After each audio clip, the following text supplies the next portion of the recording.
সালাম দিয়ে নিও। আসসালামু আলাইকুম, সবাইকে ঈদ মুবারক।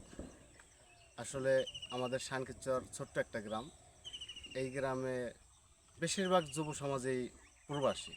কিছু ঢাকায় অবস্থান করতেছে, কর্মক্ষেত্রে বিভিন্ন জেলায় বাংলাদেশের ছড়িয়ে ছিটিয়ে অনেক যুব সমাজ আছে।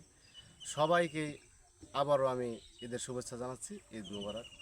আসলে আমরা ঈদের নামাজ শেষে আমাদের যে শানকিরচর কবরস্থান, এখানেই আমরা আসছি।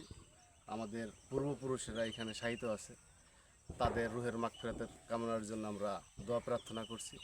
এখন যাওয়ার পথে আমাদের যে নতুন রাস্তা কবরস্থান, অনেক জল্পনা কল্পনা শেষে অবশেষে রাস্তাটা হয়েছে। আমার কাকা এমএস ব্যাপারী সাহেব বললেন যে রাস্তা অনেক কষ্ট ক্লাসের পরেই হয়েছে, আবার 2 লক্ষ টাকা আসছে। তো এই রাস্তায় দাঁড়াই আমরা এখন যে সাক্ষাৎকারটা দিতেছি।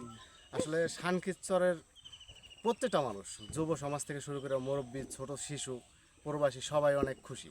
আর বিশেষ করে প্রবাসীদের আমি অনেক বেশি ধন্যবাদ জানাইতে চাই।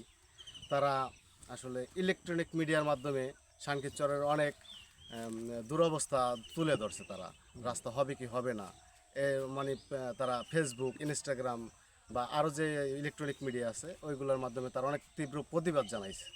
কিছু মুষ্টিময় লোকের ইসের জন্য, মানে বাধা দিছিল, তার জন্য আমি আবারও প্রবাসীদের ধন্যবাদ দিতে চাই। তাদের অবদান আসলে অনেক শানকিরচরের জন্য। আমরা যে গ্রামে আছি আমাদের চাইতেও তাদের অবদান অনেক বেশি। সকল প্রবাসীকে আবার ঈদের শুভেচ্ছা জানিয়ে শেষ করছি। আসসালামু আলাইকুম।